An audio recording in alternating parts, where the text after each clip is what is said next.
बच्चों मैं आप लोगों से जो बात कर रहा हूँ ये है question number 59 of the chapter retirement of a partner from the book T S Grewal. The edition of the book is 2022। ये जो क्वेश्चन है 59 ये जुड़ा हुआ है उस टॉपिक से जिसका नाम है रिटायरमेंट ड्यूरिंग द ईयर या retirement in between the year. यानी कि अगर पार्टनर जो है साल के पहले दिन रिटायरमेंट ना लेके किसी और दिन अगर रिटायरमेंट लेता है तो क्या चेंजेस आते हैं क्वेश्चन के सॉल्यूशन में, बस वही आपको इसमें देखना है। तो मैं यहाँ पे आपको बता दूं बच्चों, ज़्यादा चेंजेस नहीं आया करते हैं।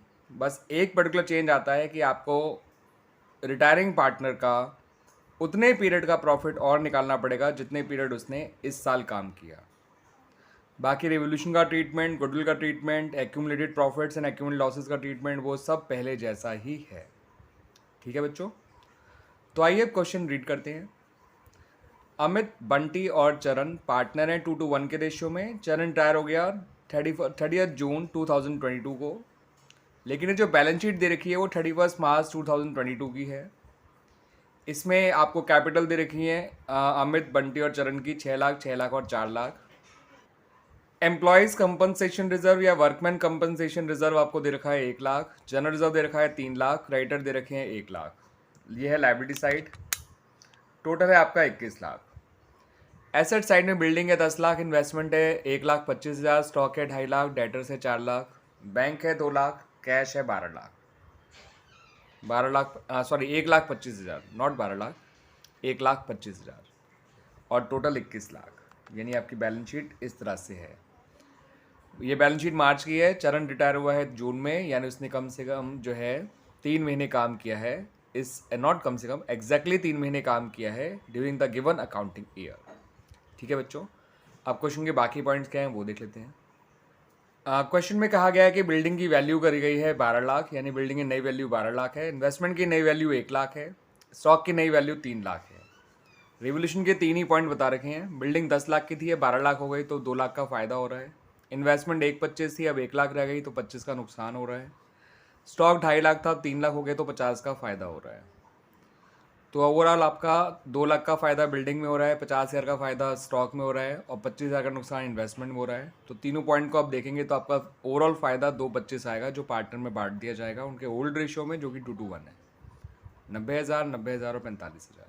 अभी अकाउंट के जरिए और देख लीजिएगा बच्चों इस बात को।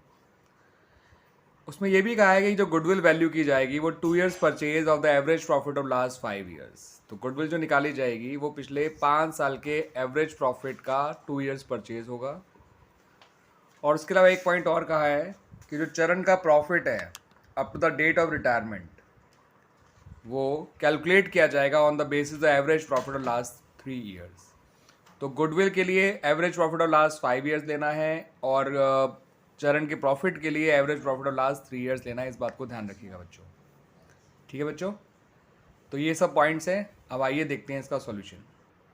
तो बच्चों पिछले 5 साल के प्रॉफिट्स ये दे रखे हैं आपको। 2017-18 का 2 लाख है, 2018-19 का 2,35,000 है, 2019-20 का 3 लाख है और 2020-21 का 2,75,000 है, 21-22 का 3,25,000 है। तो जब हमें चरण की गुडविल निकालनी होगी, ठीक है बच्चों, तो वो निकालने के लिए आपको पहले एवरेज प्रॉफिट ऑफ 5 ईयर्स निकालना होगा। तो average profit of last 5 years ये रहा बच्चों, 2 lakh plus 2,35 plus 3 lakh plus 2,75 plus 3,25 upon 5, यानी 3,35,000 अपॉन 5 यानी 2,67,000। और गुडविल आ गई 2,67,000 इंटू 2 यानी 5,34,000। ये आ गई पूरे फॉर्म की गुडविल। और average profit of last 3 years भी निकाल लेते हैं साथ साथ, ताकि हम प्रॉफिट और गुडविल साथ साथ निकाल लें। तो लास्ट 3 साल का लेंगे तो हमारा एवरेज प्रॉफिट आएगा 3 लाख। ठीक है बच्चों, अब देखते हैं इसका गुडविल कितनी आई और इसका प्रॉफिट कितना आया। पूरे फॉर्म की गुडविल थी 5,34,000 इंटू 1/5 कर दिया। चरण के हिस्से गुडविल आ गई 1,06,800। पूरे फर्म का प्रॉफिट जो था ये पिछले साल का एस्टिमेटेड प्रॉफिट या पिछले कुछ साल का एस्टिमेटेड प्रॉफिट जो एवरेज निकाला गया वो आया 3 लाख। 3 महीने का निकालिए और इंटू 1/5 कर दीजिए, चरण का प्रॉफिट आ जाएगा। 3 लाख पूरे साल का है और 3/12 करेंगे तो यानी 3 महीने का हो जाएगा 75,000। 75,000 का 1/5 यानी 15,000। ठीक है बच्चों, तो चरण की गुडविल भी निकाल ली हमने और चरण का प्रॉफिट भी निकाल लिया। अब आइए देखते हैं जनरल एंट्रीज। मांगी नहीं है मैंने, फिर भी अपनी तरफ से करके दिखाई है। ये एंट्री है बच्चों चरण के हिस्से गुडविल की। ओल्ड रेशियो था 2:1, चरण रिटायर हो गया तो नया रेशियो हो गया 2:2 बिटवीन अमृत एंड बंटी, या फिर आप 1:1 भी कह सकते हैं। तो इनका गेनिंग रेशियो भी 1:1 हो गया। चरण के हिस्से गुडविल आपको मालूम है 1,06,800 आई थी, उसको इक्वली बांट दिया है अमित और बंटी में, तो 53,400 से दोनों डेबिट हो गए। ठीक है बच्चों, चरण के प्रॉफिट के लिए हमने जो एंट्री करी है वो profit and loss suspense account से करी है। Profit and loss suspense account debit to Charan capital account. ये प्रॉफिट एस्टिमेटेड था इसलिए profit and loss suspense account से दिया गया।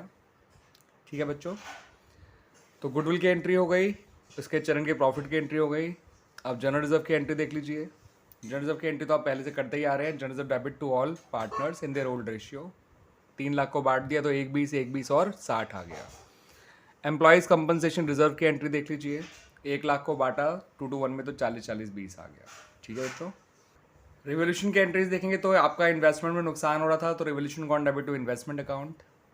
इन्वेस्टमेंट 25,000 कम हो रही थी और नुकसान से रिवोल्यूशन डेबिट होता है तो रिवोल्यूशन डेबिट हो गया, इन्वेस्टमेंट क्रेडिट हो गई। और बिल्डिंग और स्टॉक में आपको फ़ायदा और था 2,50,000 का, तो बिल्डिंग और स्टॉक डेबिट हो गया, रिवोल्यूशन क्रेडिट हो गया। फिर रिवोल्यूशन का प्रॉफिट देखिए आप 2,25,000 आ गया और 2,25,000 को पार्टनर्स में बांट दिया गया। रिवोल्यूशन फ़ायदे से क्रेडिट होता है, नुकसान से डेबिट, लेकिन जब फ़ायदा बांटा जाता है तो रिवोल्यूशन जो है फिर से डेबिट हो जाता है और पार्टनर्स क्रेडिट हो जाते हैं। 2:25 को बांटा तो 2:1 के रेशियो में, तो 90, 90 और 45 आ गया। फिर एक एंट्री और बनानी पड़ेगी आपको चरण के कैपिटल अकाउंट को चरण के लोन अकाउंट में ट्रांसफ़र करने की। जो एंट्री बनाई जाएगी कुछ इस तरह से, Charan's capital account debit to Charan's loan account. Capital कम हो गई, लोन बढ़ गया, दैट्स वाई। और ये 646,800 कैसे आया वो भी समझ लीजिए बच्चों। देखिए बच्चों, चरण का कैपिटल अकाउंट था 4,45,000 उसको मिले हैं रिवोल्यूशन प्रॉफिट के, और 60,000 उसको मिले हैं जनरल रिजर्व के। 20,000 उसे मिला है एम्प्लॉय कंपनसेशन रिजर्व का। 1,06,800 मिला है उसको अपनी गुडविल का, और 15,000 मिला है उसको अपने प्रॉफिट का फॉर द करंट ईयर, 3 महीने का जो मिला था। तो टोटल आ गया 6,46,800, 646,800। तो इस तरह से ये जनरल एंट्रीज कंप्लीट हो गई। अब आइए देख लेते हैं इनके revolution account, partners capital account and balance sheet. Revolution account में फ़ायदे क्रेडिट साइड लिखे गए बच्चों। बाय बिल्डिंग जिसमें फ़ायदा हो रहा था 2 लाख का, बाय स्टॉक जिसमें फ़ायदा हो रहा था 50,000 का। इन्वेस्टमेंट डेबिट साइड लिखेगा, उसमें नुकसान हो रहा था 25,000 का, और ओवरऑल गेन डेबिट साइड में बांट दिया जाएगा।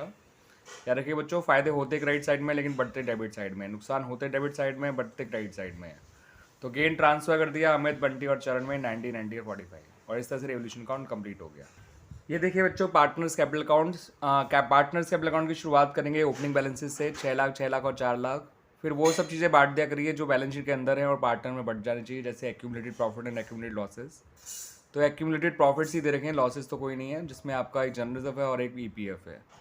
1:20, 1:20 और 60 तो जनरल रिजर्व बढ़ गया, ईपीएफ बढ़ा 40-40-20। फिर रिवोल्यूशन का प्रॉफिट लिख दिया गया 90, 90 और 45।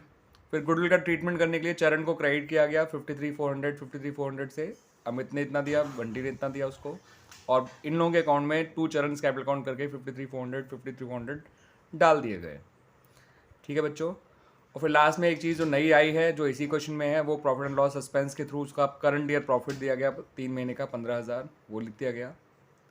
फिर चरण का तो फाइनल बैलेंस के लोन में डाल दिया गया, और बाकी अमृत और जो है बंटी का हमने अमृत और बंटी का करंट वो निकाल लिया, क्लोजिंग बैलेंस निकाल लिया, जो किया है 796,600 दोनों का सेम ही आया।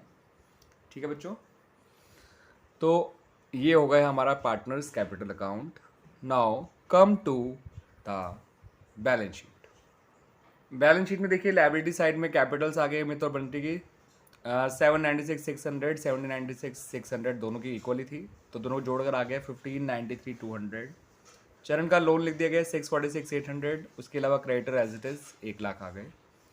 बैलेंस शीट में बिल्डिंग की नई वैल्यू, इन्वेस्टमेंट की नई वैल्यू, स्टॉक की नई वैल्यू 12 लाख, 1 लाख और 3 lakh. Debtor as it is, bank as it is, cash as it is, और एक नई चीज़ आ गई पीएनएल सस्पेंस अकाउंट। क्योंकि ये प्रॉफिट फर्म ने अभी कमाया नहीं है, ये अंदाजे से दिया गया है, एस्टिमेटेड बेसिस पे था, इसलिए एक पीएनएल सस्पेंस अकाउंट ओपन किया गया और इसका बैलेंस डेबिट था, दैट्स वाई इसको एसेट साइड शो किया गया। बैलेंस शीट की दोनों साइड का टोटल आ गया 23,40,000, और इस तरह से हमारी ये बैलेंस शीट मैच हो गई, और इस तरह से बच्चों ये क्वेश्चन भी कंप्लीट हो गया। ठीक है बच्चों, उम्मीद करता हूँ आपको ये सॉल्यूशन पसंद आया होगा एंड अगर पसंद आया है तो बच्चों लाइक ज़रूर करिएगा, चैनल पे नए आए हैं तो सब्सक्राइब ज़रूर करिएगा और मेरे वीडियोस को और ज़्यादा से ज़्यादा लोगों के साथ शेयर ज़रूर करिएगा। थैंक यू बच्चों।